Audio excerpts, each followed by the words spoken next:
Boa tarde a todos.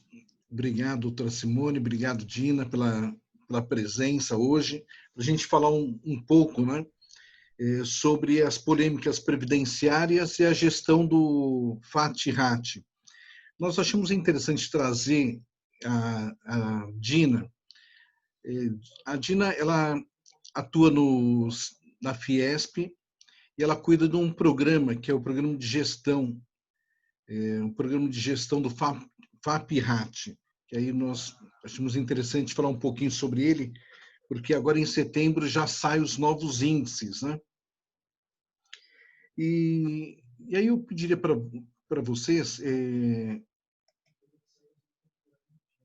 vou abrir aqui para vocês, se vocês quiserem fazer as considerações iniciais, a doutora Simone, a Dina. Dina, quer começar? Boa tarde a todos. Obrigada pelo tempo de vocês em nos ouvir, né? Como o Celso falou, hoje eu sou a coordenadora da Central de Inteligência da Fiesp, né? Um serviço que a gente oferece aos associados do sindicato e que faz todo o monitoramento das ocorrências que tem impacto no FAP, né? Esse ano, com tudo isso que aconteceu, de pandemia, de agência do INSS fechada, trouxe uma grande preocupação para nós da Central, como o sindicato, que as empresas não estão olhando para essa questão. Elas não sabem que o INSS continua funcionando, mesmo com as agências fechadas, as perícias estão sendo feitas, os benefícios estão sendo concedidos. A gente tem visto um aumento muito grande na concessão de benefícios por ação judicial. Então, é importante que as empresas olhem para essa questão, né, encaminhem suas dúvidas com relação ao FAP, com relação aos insumos que compõem o FAP, para que a gente possa apoiar. O Celso tem um material da Central de Inteligência com tudo que a gente oferece, né? Como é bastante serviço, é uma coisa muito técnica. Quem tiver interesse, passa o e-mail para o Celso, a gente compartilha o material e a gente explica direitinho qual é o serviço que a Central de Inteligência faz. Ok? Passo a palavra, então, para a doutora Simone. Obrigada. Eu quero agradecer o convite, né, da CEANFESP, na figura do Celso, a todas as pessoas que estão aqui nos vendo, a todas as dúvidas. Boa tarde a todos. Não conheço o seu trabalho, mas pelo que você disse, Dina, achei muito interessante o trabalho, esse levantamento que vocês fazem. É muito legal mesmo, que é um suporte para as empresas, porque realmente, como você disse, as empresas, elas não se preocupam muito com isso. Elas calculam os valores que precisam, recolhem a guia e ok. Mas ninguém se preocupa em diminuir, né, este custo para a empresa, porque o que você deixa de gastar vira lucro para a empresa, né? Vira um lucro ali, um PLR, alguma coisa nesse sentido, tanto para a melhoria da empresa, como para a divisão de lucros para os funcionários e até para o próprio empresário. Então, a gente teria que ter mais cuidado, voltar o olhar mesmo para essa situação que você mesmo ponderou, porque acaba tendo uma economia muito grande, porque o FAP, você fala, é 1%, só que é 1% sobre um valor muito grande. Então, esse 1% acaba sendo um valor muito alto para a empresa no final das contas. Então, o que a gente puder fazer realmente para tentar diminuir isso,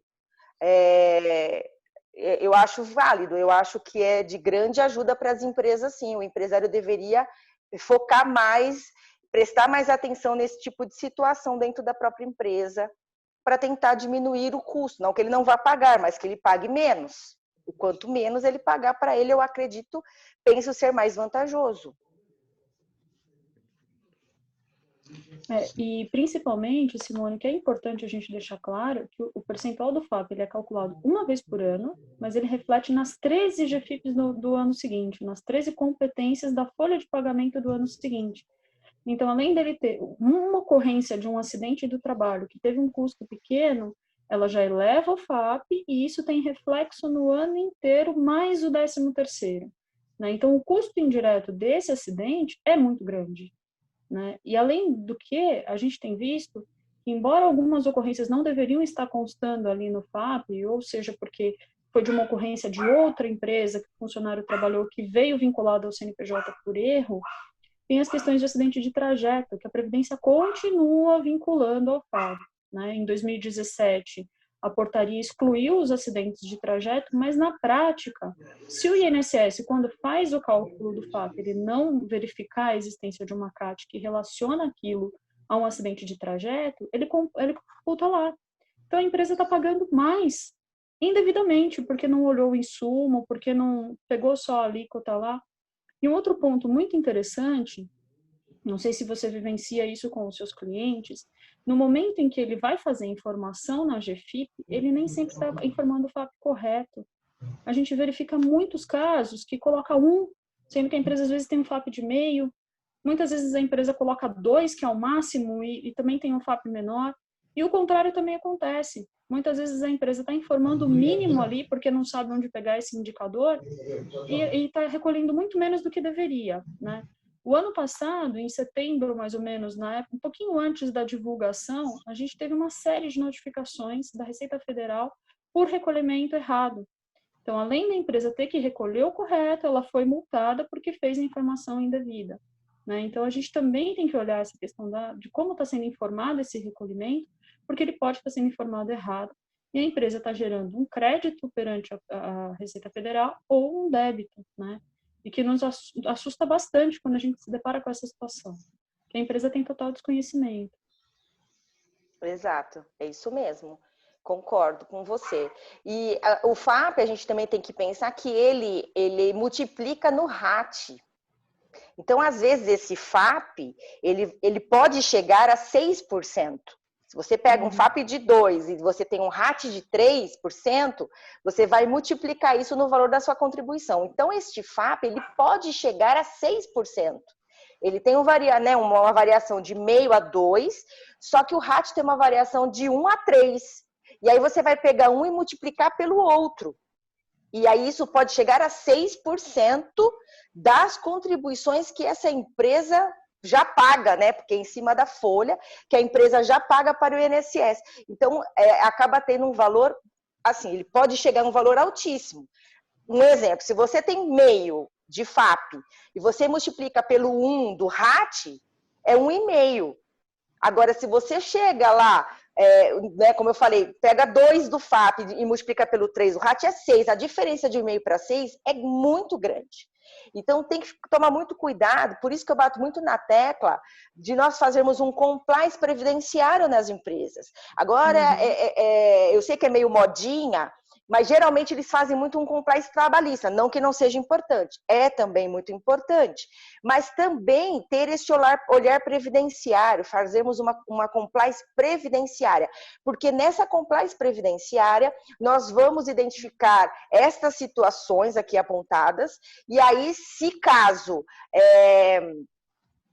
for, né, recolhido um FAP a maior, como você está dizendo, errado, que multiplicou com um RAT errado também, numa alíquota errada, a gente pode rever esses valores junto à Receita Federal, porque quem recolhe isso é a Secretaria da Receita Federal, e podemos acertar isso para a empresa começar a pagar de forma certa, correta. Né, a alíquota correta para ela. Isso tudo, além da gente poder retornar valores que foram pagos a maior, nós, né, abaixamos essas guias todas que ela recolheria no ano subsequente. E como você mesmo disse, vão vir alíquotas diferenciadas, provavelmente vão aumentar esses valores, porque eu nunca vi baixar nada, então o governo vai aumentar, então isso vai ficar mais custoso para a empresa, vai onerar ainda mais os tributos que a empresa já paga, que ela já paga tantos outros, esse seria mais um, mas vai onerar ainda mais, né, essa folha aí tributária da empresa. Indo de encontro com essa questão do compliance que você falou, previdenciário, a gente tem visto muita alta previdenciária sem a empresa ter informação. Então, por exemplo, o funcionário está ali afastado há 4, 5 anos, ele tem alta, ele não retorna, e aí, num dado momento X, ele procura a empresa dizendo que a empresa tem que remunerá-lo desde a sua alta. Né? Isso vai entrar em questionamento, vai para a Justiça do Trabalho, mas a empresa não vai ter informação nenhuma, nem para se defender, porque ela não sabia daquela situação, né? Então, essa questão de você ter uma gestão correta de afastados, acompanhar a situação dos seus funcionários afastados, é muito importante. E a nossa cultura trabalhista é de que ele está afastado, a gente vai esperar para ver o que vem. E muitas vezes essa pessoa já teve alta, essa pessoa já teve uma aposentadoria por invalidez, e a empresa não tem nem ideia do que está acontecendo com esse funcionário, né? Então, por isso que é importante você ter um sistema de gestão de afastados, acompanhamento do que está acontecendo com os seus funcionários na Previdência, porque você pode pagar a conta de uma coisa que você nem sabia, né? Um afastamento que muitas vezes não tem relação nenhuma com o trabalho, um auxílio-doença comum, mas que o funcionário teve alta e, num dado momento, ele quer voltar à empresa e a empresa não tomou providência nenhuma desde a alta até aquele momento, né? Por total desconhecimento e por falta de gestão. Isso é bem comum, né? Não é uma empresa ou outra. A nossa cultura que foi para o INSS deveria informar a empresa da situação, mas a gente vê que na prática não está acontecendo. Então, se a empresa não tiver uma política em que fique claro todos os passos que o funcionário tem que tomar perante o INSS, então, agendar sua perícia, entregar o resultado da comunicação de decisão, ele fica solto e a empresa fica sem informação, né? Então, é fundamental isso que você falou de ter um compliance previdenciário, é muito importante. É perfeita a sua colocação, que além disso, pode falar, Celso. Uma pergunta que haviam feito, e acho que é oportuno nesse momento, né? Agora em setembro saem os novos índices. O período de contestação normalmente vai de outubro a final de novembro, né? E aí me perguntaram qual é a efetividade da contestação dos índices anuais do FAP. É o melhor momento para contestar esses índices? Se a empresa tiver... Sim. Desculpe, Simone. Não, pode falar, Se a Dina. empresa tiver informações consistentes para fazer essa contestação, ela deve ser feita e ela é eficaz. O processo demora um pouco porque a Previdência é um pouco morosa, né? A Receita Federal é um pouco morosa. Mas, de qualquer maneira, você pode entrar com mandado de segurança, né, após um ano que o processo esteja contestado, pedindo a aplicação da Lei 10.666, que julga como um prazo razoável o prazo de 365 dias para julgamento. Tá? O momento de contestar ele vai normalmente de 1º a 30 de novembro. Né? O mês de outubro ele fica ali para a pessoa conferir, né, levantar a documentação, e a Previdência abre o formulário eletrônico normalmente no dia 1º de novembro para você fazer suas considerações. Isso é um processo administrativo e não precisa ser judicializado nesse momento, né, e não tem custo nenhum para a empresa. Além disso, a empresa pode recolher o FAP que foi divulgado sem a contestação, ou ela pode aplicar o efeito suspensivo e recolher um até que se decida a conclusão do FAP, né? A gente normalmente não recomenda que as empresas apliquem o efeito suspensivo para que não tenham impactos na certidão negativa de débito. Porque acontece dele pedir a certidão negativa de débito na Receita e ela constatar que tem divergência no FAP. Isso pode dar algum problema para a empresa até solucionar na Receita que aquele FAP foi recolhido no indicador de 1 por conta da contestação. Simone. Não, eu acho que o momento de contestar, se caso assim a empresa quiser, é no momento já mesmo do prazo que vai abrir agora de novembro. Não deixar para depois, se a empresa assim preferir contestar, porque assim que sair, se a empresa já não concordar, eu acho que ali mesmo você já tem que dizer para a Previdência tem que saber que você não concorda, né, com o que veio ali, com o índice, com alguma coisa nesse sentido. Então, eu acho que o momento é esse mesmo, para contestar. Assim que sair e abriu este prazo, a empresa já entrar com essa contestação, se ela assim quiser, e se ela entender que os índices que foram divulgados, ou que, né, seriam aplicados, não estão de acordo, ou não estão, não são razoáveis, porque às vezes vão aumentar muito, eu não sei para quanto que vai estes valores, eu não sei qual o índice que vão ser aplicados, mas às vezes vão vir um índice num aumento muito exacerbado, e é óbvio que eu aconselharia as empresas a entrarem sim com essa contestação. Perfeito. E aí vou emendar uma segunda sobre o NETEP. Perguntaram aqui qual o momento correto para atuar na ocorrência do NETEP. Acho que todos aqui sabem o que é o NETEP, mas o NETEP é o Nexo Técnico Epidemiológico Previdenciário, né? Então, perguntaram qual é o momento correto para poder fazer isso. Faz no momento em que a empresa descobre o Nexo ou pode deixar tudo para o mês de outubro? A empresa tem que fazer a gestão dos seus indicadores previdenciários para que ela identifique no momento em que foi concedido o benefício B91, benefício acidentário, se foi aplicado o nexo técnico epidemiológico previdenciário, e aí ela tem um prazo para contestar a partir da concessão do benefício ou a partir da entrega da GFIP ou E-Social, né? Então, não adianta ela questionar aquele benefício no FAP se ela não fez a contestação do enquadramento do benefício, né? Então, você tem que fazer um acompanhamento periódico, independente do FAP, de tudo que foi concedido na sua base de CNPJ como acidentário. E aí sim você faz a contestação, no momento em que aquele benefício foi concedido. Se você deixar para contestar no momento em que eu divulgo o FAP, você já vai ter perdido o prazo, tá? Então, por isso que é importante você ter o acompanhamento periódico das concessões de benefício. Tudo que for concedido na modalidade B91, que a empresa discorde e tenha subsídios para contestar aquilo, tenha um PPRA bem feito, tenha um PCMSO bem feito, os exames médicos em dia, o acompanhamento de saúde dos funcionários, análise ergonômica, enfim, todas as medidas de saúde e segurança necessárias para a preservação da saúde do colaborador, elas têm fundamento na contestação.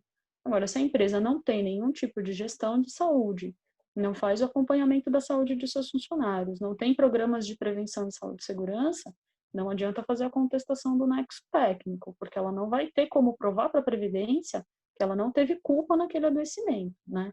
Na verdade, a contestação do nexo técnico é exatamente essa, demonstrar para a Previdência que a empresa não contribuiu para aquele adoecimento, que ela não teve culpabilidade naquele adoecimento. Perfeito. Simone? Pegando o gancho que a Dina falou, realmente tem que ser muito bem instruído, porque a previdência já instruída já é dificultoso, tanto para a empresa como para o segurado.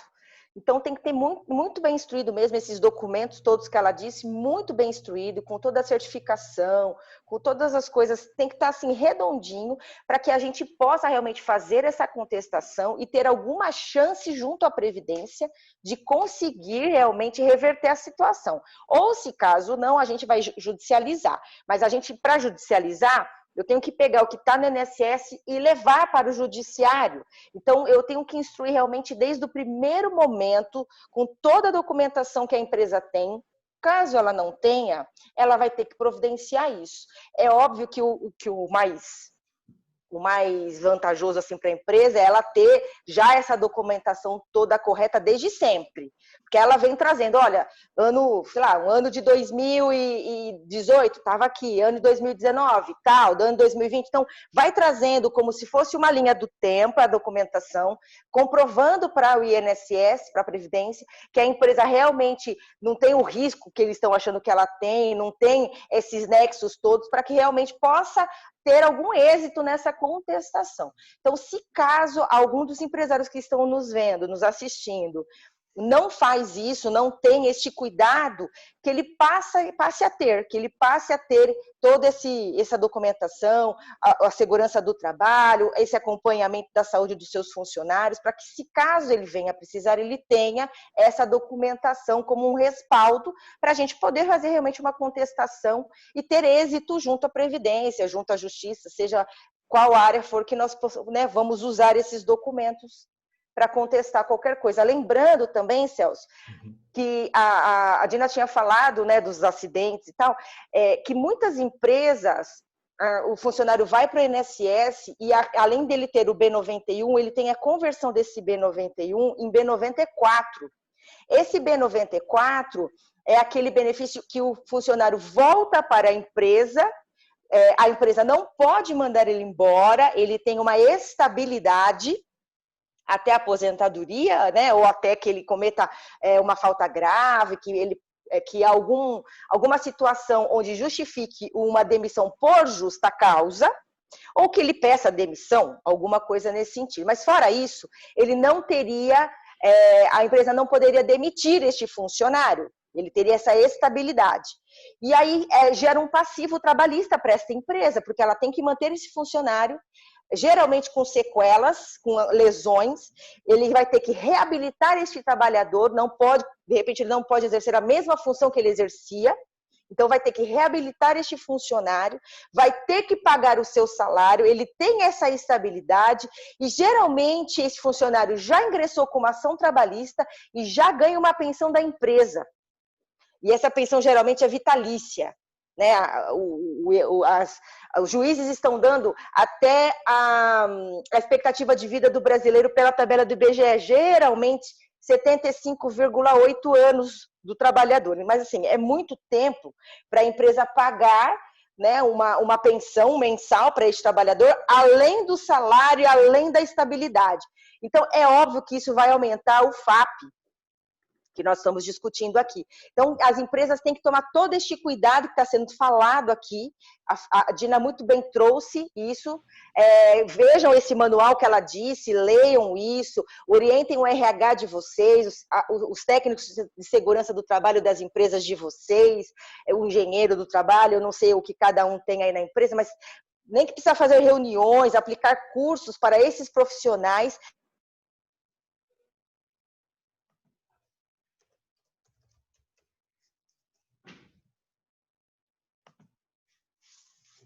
Acho que travou.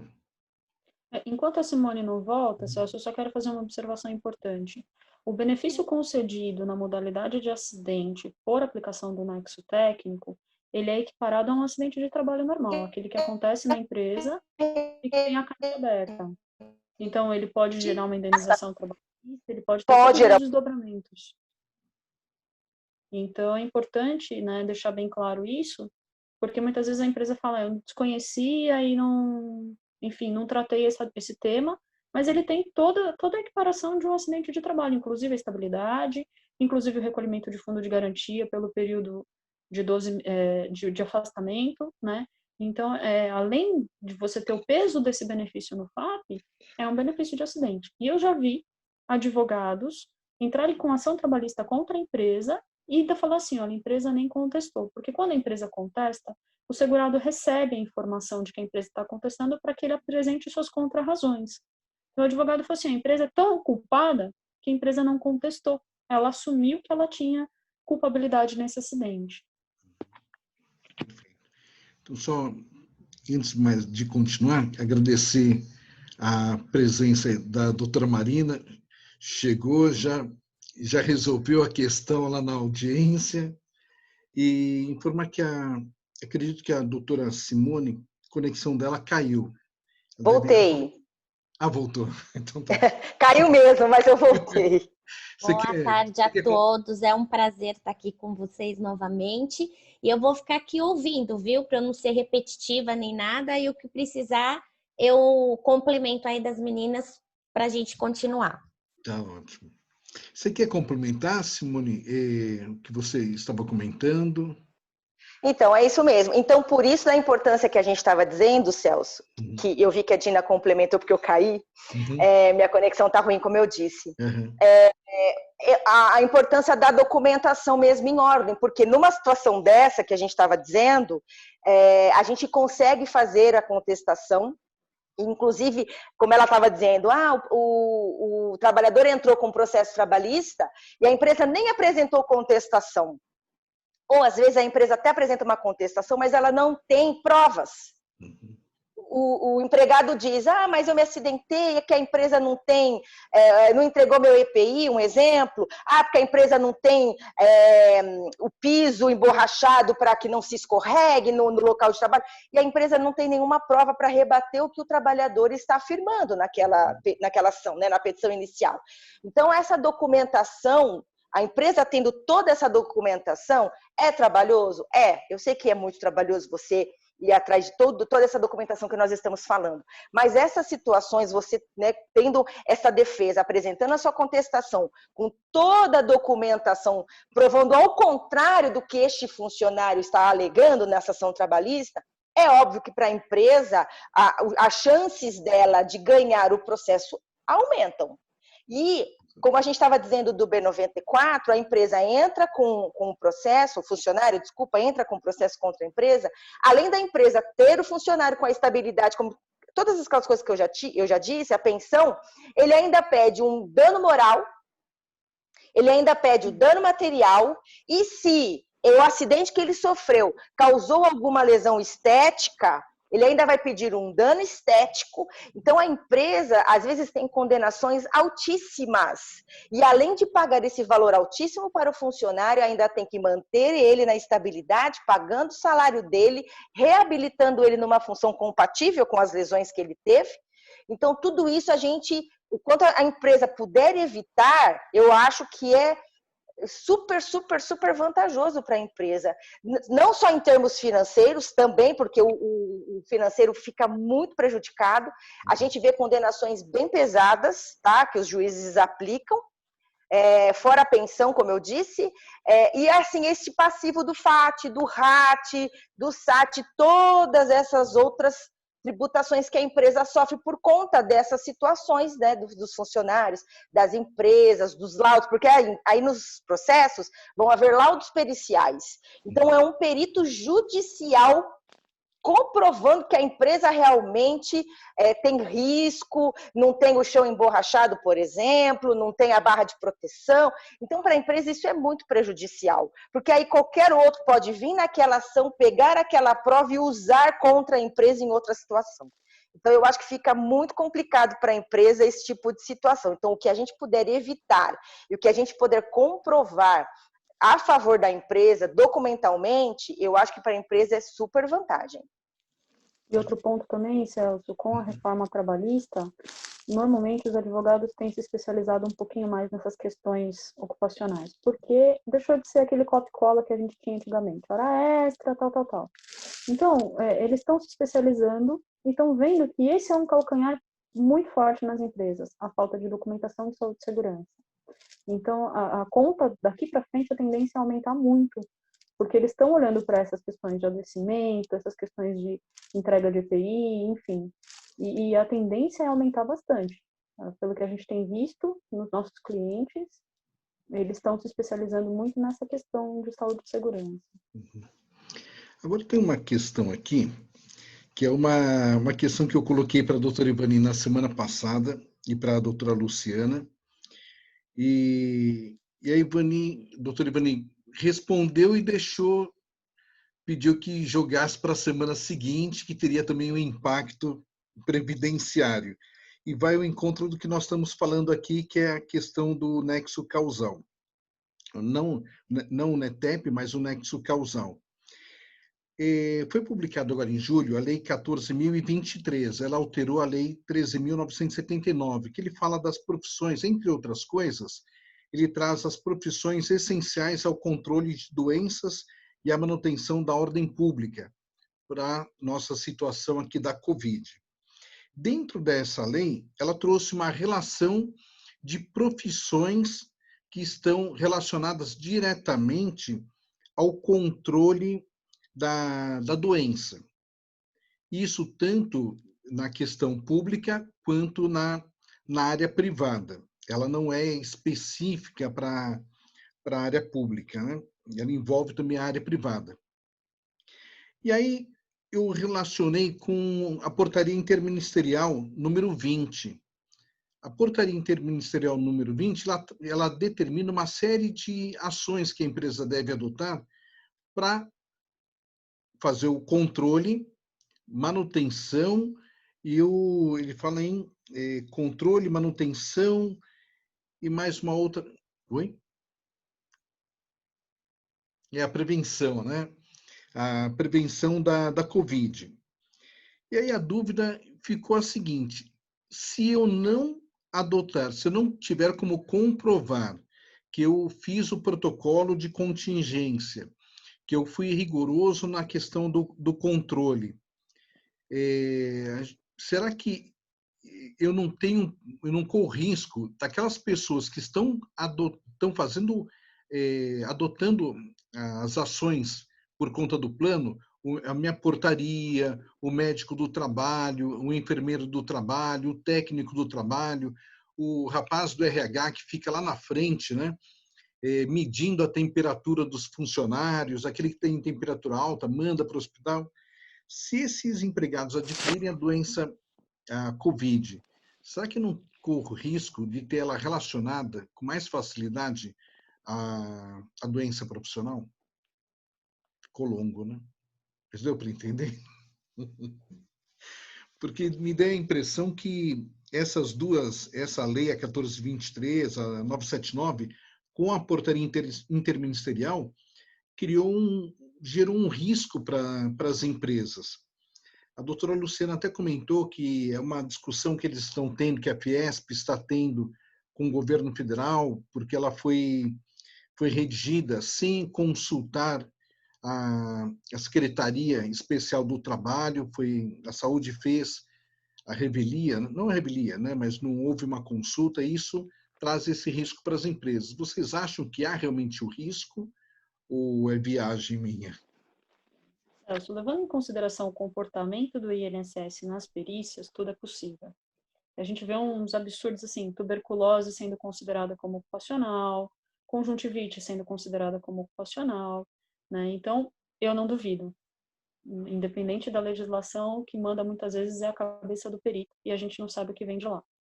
Como a gente estava falando, a empresa que tomar as providências, ela tem que documentar tudo que ela tomar de providência, tudo que ela implantar de procedimento, tudo documentado, de preferência com a ciência dos funcionários, porque tudo isso vai ser prova numa contestação. Tá? Agora, dizer com certeza qual vai ser a orientação que a Previdência vai ter nas perícias, não sei se a doutora Simone e a doutora Marina têm uma visão diferente, mas eu acho que a gente vai ter de tudo. Olha, eu acredito que essa portaria, junto com a lei, ela serve para os advogados que tentarem, sim, caracterizar. Então, quando ele for fazer o pedido contra a empresa, ele vai utilizar dessa legislação como um meio caminho andado. E aí é onde toda aquela série de encontros nossos anteriores, quando a gente foi falar da retomada, que os funcionários tinham que ter todas as informações, que a gente tem que ter tudo documentado, que nós apresentamos cartilha, que nós demos todos os materiais e os equipamentos de proteção, que, se for possível, fazer o exame quando nós chamamos esses funcionários na retomada, perguntar se tiveram contato positivo com algum familiar, se alguém tiver com febre, afastar para que não seja passada essa doença para outros funcionários, porque é mediante essas provas que nós vamos, a empresa tentar afastar essa alegação de que simplesmente por eu estar no rol da atividade essencial eu já posso presumir que foi adquirido na empresa. Não, nós temos que colocar que há necessidade de comprovar e que eu, empresa, quando recebi esse funcionário que estava em distanciamento social na residência, ele estava com a saúde apta e eu continuei preservando todo o ambiente e dando todo o respaldo e assistência para esse funcionário. Então, eu acredito que isso tem que ser muito severo, muito forte, e a gente tem que tomar muito cuidado para ter exatamente toda essa proteção nossa para que isso não aconteça. Agora, se 1, 2, 20 advogados tentarem, as empresas não tiverem essa documentação, vai se criando um entendimento, uma massa que daí não podemos deixar que isso aconteça. Essa é a minha opinião. Obrigado. E aí tem uma pergunta que fizeram. A doutora Simone quer complementar? Sim, pelas situações que eu estou vendo junto à Previdência, tudo lá está dando nexo com Covid, tá?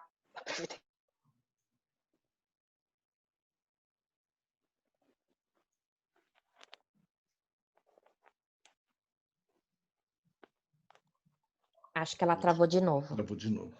Porque o que a Simone, ela tem uma ideia de que agora, nesse período da pandemia, ela percebeu muito claro que o INSS está concedendo para todo mundo que não tem benefício. Então, olha, eu não vou olhar muito, concede.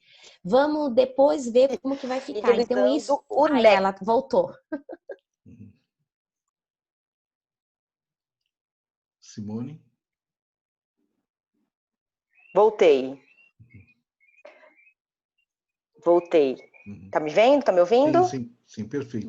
Então, como eu estava dizendo, a Previdência, infelizmente, tudo que está entrando como Covid, eles estão dando nexo, tá? Essa situação de pandemia, as agências fechadas, não está havendo perícias presenciais, então eles estão jogando nexo e é óbvio que a empresa pode e deve fazer a sua defesa, fazer o seu recurso, a sua contestação para tirar o nexo, né, o Covid como nexo. como a gente volta a falar, tem que ter a documentação, porque funciona assim um processo, seja ele administrativo, seja ele judicial. É o funcionário falando A e a empresa falando B. Quem conseguir provar que está dizendo a verdade, como você prova? Documentos, mensagens no WhatsApp, por exemplo, e-mails, testemunhas. Quem conseguir provar que está dizendo a verdade, ganha. Leva o processo. Então, como que se prova?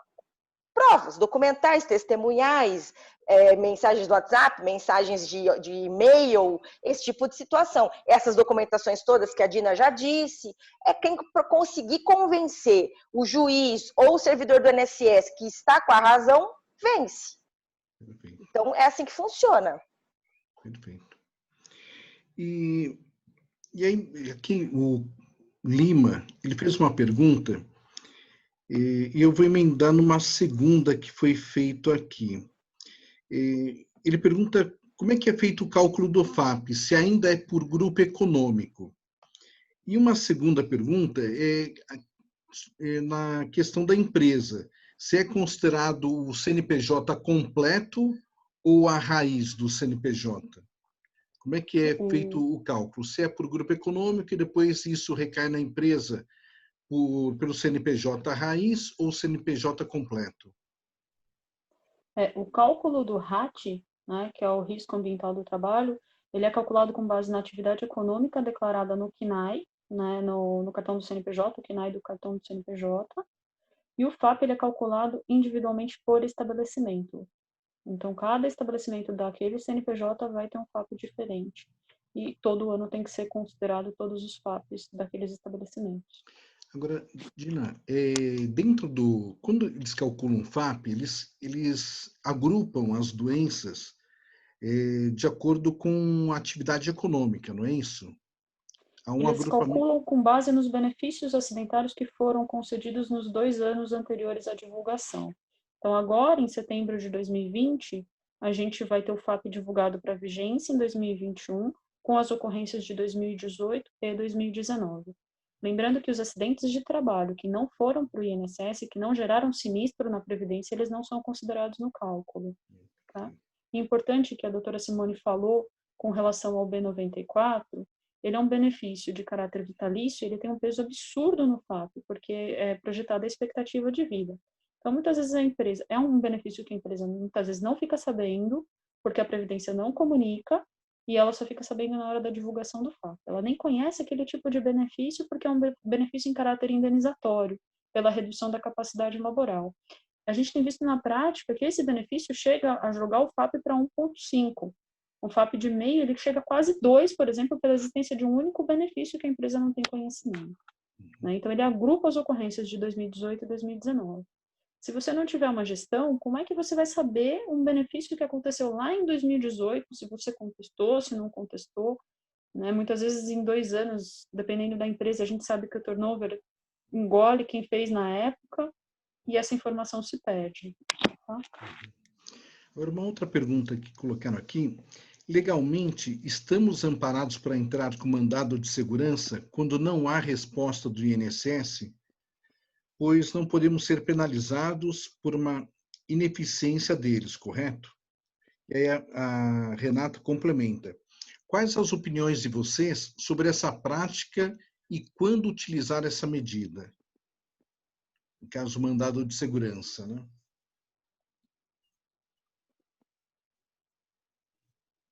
Então, vou começar, já que quem se manifestou. Sim, a gente tem respaldo, sim, para entrar com o mandado de segurança. O mandado de segurança, nós precisamos ter uma ação coatora de um órgão ou de um funcionário. Então, nós teríamos do INSS por conta da demora. Então, existe, sim, esse respaldo. Olha, os mandados de segurança que eu entrei, né, contra o INSS também demoram, tá? Infelizmente, a gente tem... né, como réu, vamos colocar assim, como parte contrária nesse processo, o INSS, que é o maior réu do país, e aí, por ser uma autarquia, eles têm prazo em dobro ou prazo em quádruplo, isso faz com que o processo demore um pouco mais, mas nós temos condições, sim, de entrar com mandado de segurança, para que realmente exigir um posicionamento, uma resposta do INSS contra a contestação, por exemplo, ou com sei lá, qualquer outra situação que você possa ter entrado, tem esse respaldo, sim. Dá para entrar com um mandado de segurança. Algumas agências, que a gente tem um pouquinho mais de contato, eles pedem para que antes de entrarmos com o mandado de segurança, nós conversarmos com o gerente da agência. Aí nós podemos entrar em conta, que aí às vezes o próprio gerente ali, para não tomar mandado de segurança, ele acaba agilizando o processo. Mas tem agências que a gente não tem esse contato com o gerente, né? A gente não tem de todas as agências. Então, a gente acaba ingressando com mandado de segurança, sim. Aí o INSS tem que, né, o jurídico, né, a ação jurisdicional tem que dar uma resposta rápida, por isso que serve o mandado de segurança. Mas, às vezes, acaba demorando por conta desses prazos aumentados aí que a Previdência tem, que o INSS tem, por ser um órgão público.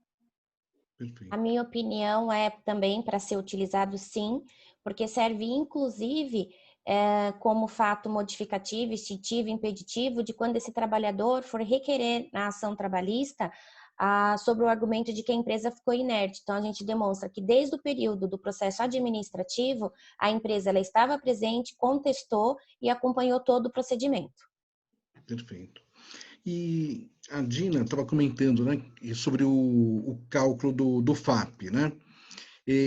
Feito uma avaliação nos últimos dois anos, avaliado os acidentes, os afastamentos que a empresa gerou, morte por acidente que ela gerou nesses últimos 2 anos. Mas esse índice, né, Dina, ele é comparado com um índice provocado pelo grupo econômico onde eu me enquadro, não é isso? É feito Exatamente. O FAP ele é calculado com base em comparação com as empresas da mesma atividade econômica.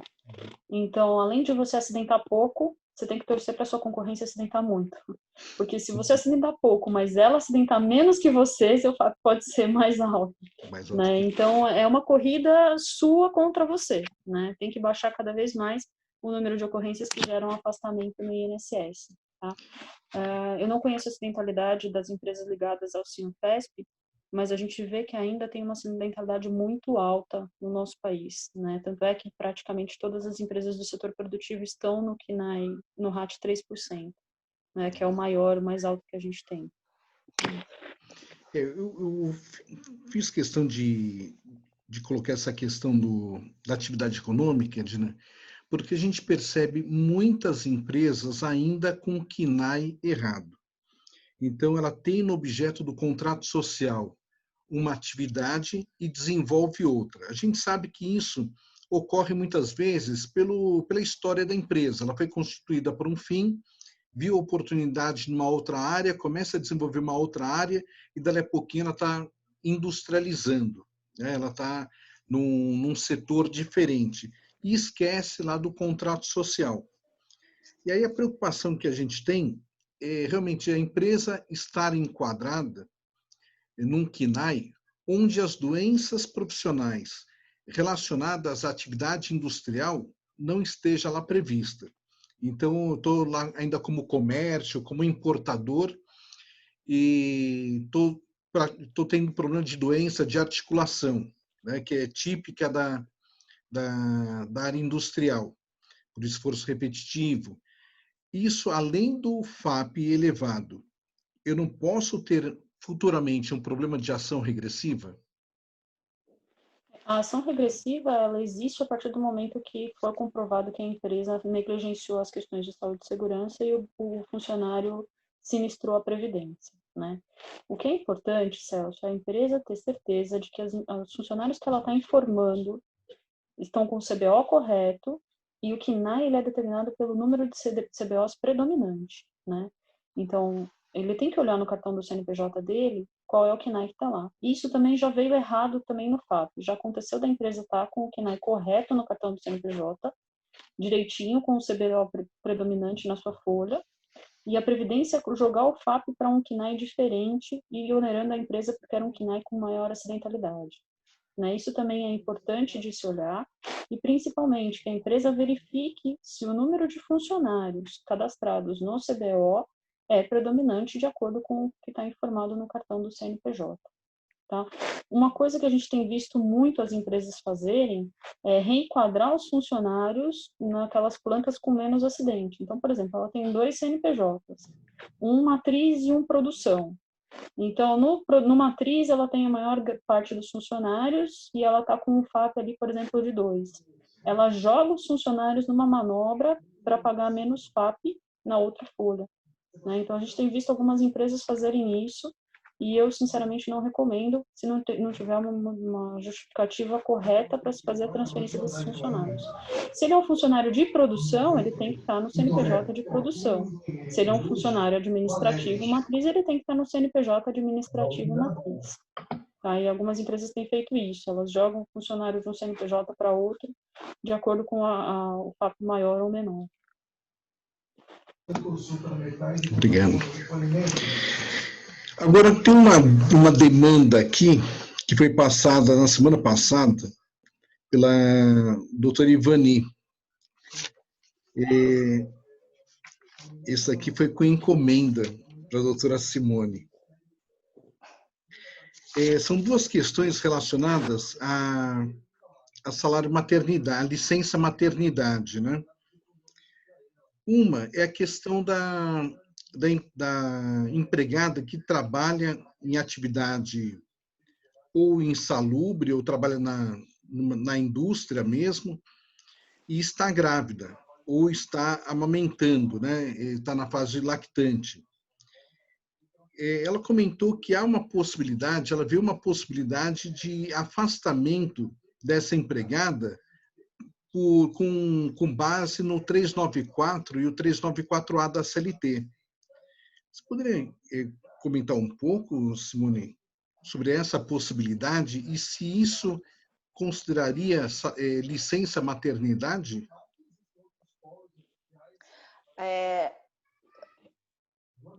Não, é uma licença maternidade, né? Já está uma licença maternidade. Eu acredito que daria, porque a Previdência veio com um decreto dizendo que a gestante poderia continuar trabalhando em ambiente insalubre ou perigoso. Antes não podia, mas aí isso foi levado à discussão e tal, e aí chegou lá no Supremo, e o Supremo decidiu que pode.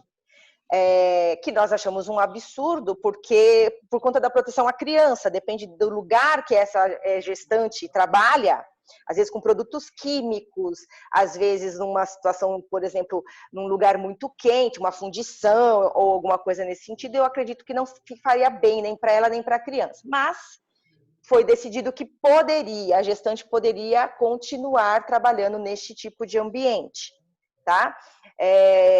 Então, eu acredito que daria para aplicar esses artigos na licença maternidade, né, no salário maternidade da gestante, ou da lactante, porque é que a lactante ela tem um período mais curto, né? Ela tem 1 hora, ela pode entrar 1 hora mais tarde, sair 1 hora mais cedo por conta da amamentação, ou que seja permitido que alguém leve a criança até o local de trabalho para a amamentação, e aí tem o período, né, que ela fica ali na amamentação, mas também é um período temporário, vai durar um determinado período, depois isso não vai mais acontecer, não é uma coisa que vai ser duradoura.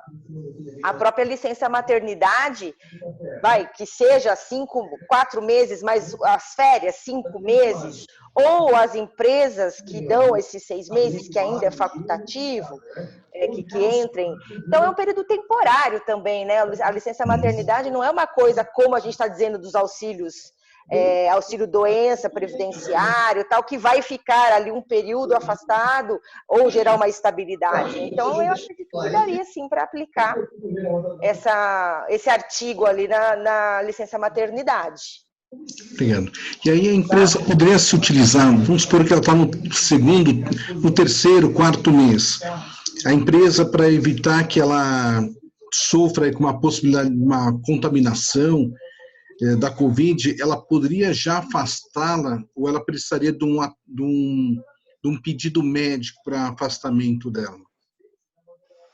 A empresa, acho que se assim entender, ela poderia, como eu falei, tudo documentado, tá? Porque isso pode gerar uma situação contra a própria empresa num processo, por exemplo, que essa funcionária possa vir a ingressar futuramente, tudo documentado, porque a empresa ela tem esse poder diretivo, ela tem, né, o poder de mando dentro das atividades empresariais. Então, se ela se entender e afastar, é óbvio que vai ter que afastar esta funcionária de forma remunerada. Exato. Né, de forma remunerada. Então, se ela sim entender e decidir afastar esta funcionária, eu acredito que não tenha nenhum tipo de problema, não. Que não tenha nenhum tipo de problema, não. Mas esse período, né, como é maior do que os 120 dias, ela não consegue compensar na guia da Previdência, né? Ou haveria possibilidade disso? Porque O que a gente pode falar. A legislação previdenciária, ela fixa lá em 120, podendo chegar a 180, né? Isso. O que a gente consegue compensar, que até saiu uma decisão, agora, recentemente, é que não incide as contribuições previdenciárias no salário maternidade. Então, isso daria para ser compensado de alguma forma, mas essas contribuições previdenciárias em cima desse período do salário maternidade, a empresa consegue reaver esses valores. Aí pode fazer uma compensação, né? Do que ela teria que pagar para a Previdência, por exemplo, e do que a Previdência teria que devolver. Aí a gente faz a continha ali e vê o quanto que vai dar de diferença, por exemplo, e paga só o complemento. Perfeito. Obrigado. Gina, a Dalva fez uma pergunta aqui sobre a que você comentou aqui que é avaliado também o CBO do empregado, né? Uhum. E aí a Dalva perguntou, quando o CBO da função não tem uma definição correta? Ela vai ter que escolher o CBO que mais se aproxima à atividade que o funcionário exerce. Perfeito. E aí, até um complemento, Dalva. Na última vez que foi feita a alteração dos CBOs, foi utilizada uma metodologia diferente, que hoje se fala em família. Então, isso pode ocorrer, a gente vai ter que buscar sempre aquele cargo que está lá no CBO e que tenha função semelhante e responsabilidade semelhante. Então, a gente vai verificar, vai fazer esse enquadramento por semelhança da função. Avalia a função e faz a adequação no CBO mais adequado, mais indicado. Acho que como nós não temos mais perguntas, eu gostaria de estar, nós já estamos, acho que quase 5 horas, a gente indo para as considerações finais. Dina, você quer fazer suas considerações finais? Só quero agradecer, né? Agradecer a doutora Simone e a doutora Marina pela contribuição muito bacana no evento. E, novamente, pedir quem estiver interessado no trabalho da Central de Inteligência, encaminhe um e-mail para o Celso encaminha todo o nosso material e todas as nossas atividades. Obrigada a todos, uma boa tarde. Simone?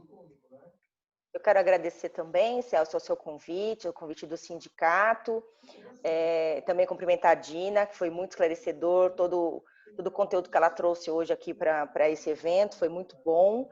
Peguem o material dela mesmo, estudem, tomem as providências que forem necessárias, se adequem, porque, infelizmente, nós estamos caminhando por uma situação cada vez mais onerosa para as empresas, essa situação acidentária em todos os âmbitos, na parte previdenciária, está sendo muito oneroso para as empresas estão tendo muitas dificuldades mesmo para poder contestar, para poder fazer conversão de B91 para B31, por exemplo.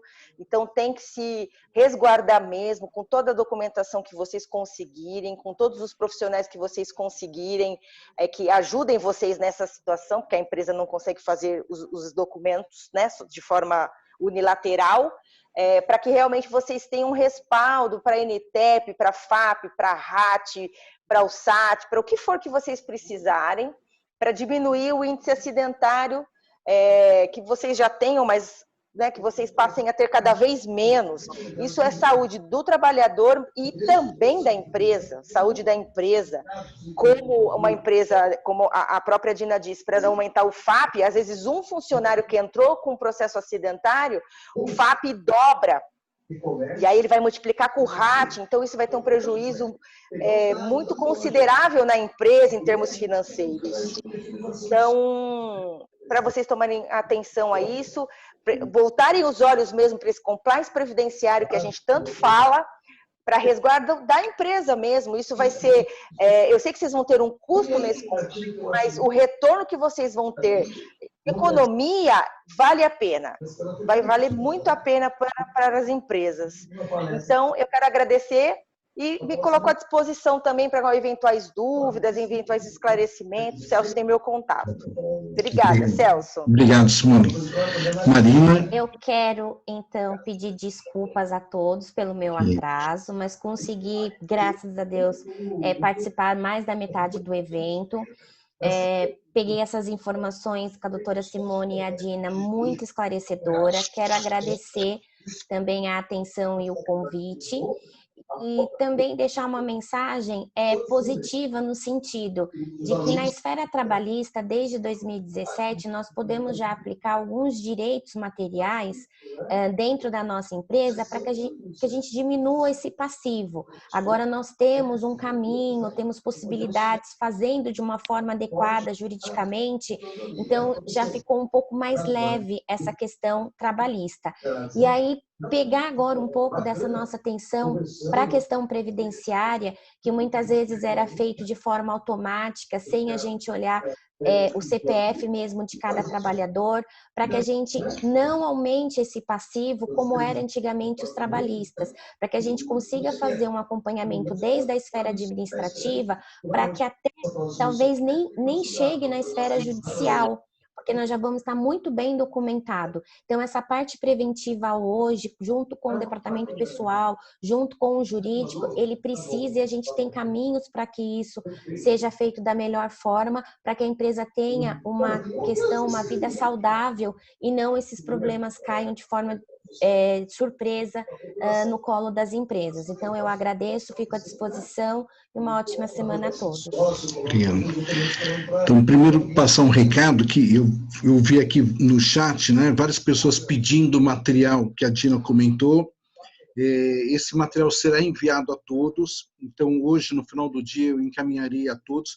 Vocês, para entrar na sala, tiveram que fazer a inscrição, está lá o e-mail de vocês, então vou encaminhar pelo e-mail de vocês. Agradecer a nossa diretoria presente e vou agradecer a diretoria em nome do nosso diretor Aquiles pela participação, agradecer os nossos parceiros, amigos, as empresas que estiveram aqui conosco na tarde de hoje. Muito obrigado por mais um encontro com a Marina. A Marina ainda me perguntou, aquela moça, né? Ontem a gente conversando, aquela moça vai estar lá presente, aquela que esteve conosco, né? É a Marta, né? A nossa diretora Marta. Hoje ela não pôde estar presente, normalmente ela está conosco, né? Hoje ela não pôde estar presente, mas vou passar o recado para ela, que você perguntou por ela. Agradecer a Simone também pela participação, pelo convite.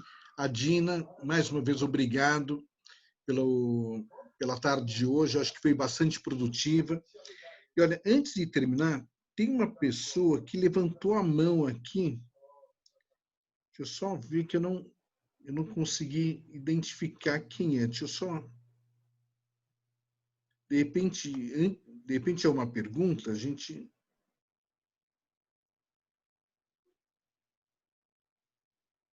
Ah, não.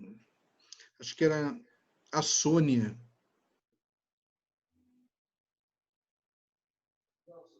Não levantou.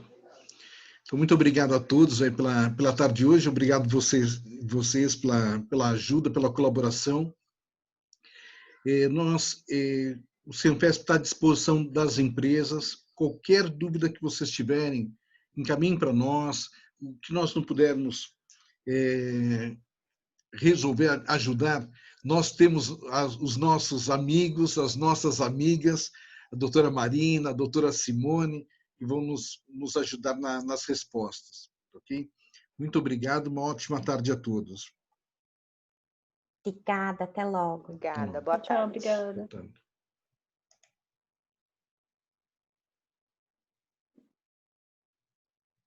Eu recebi na minha.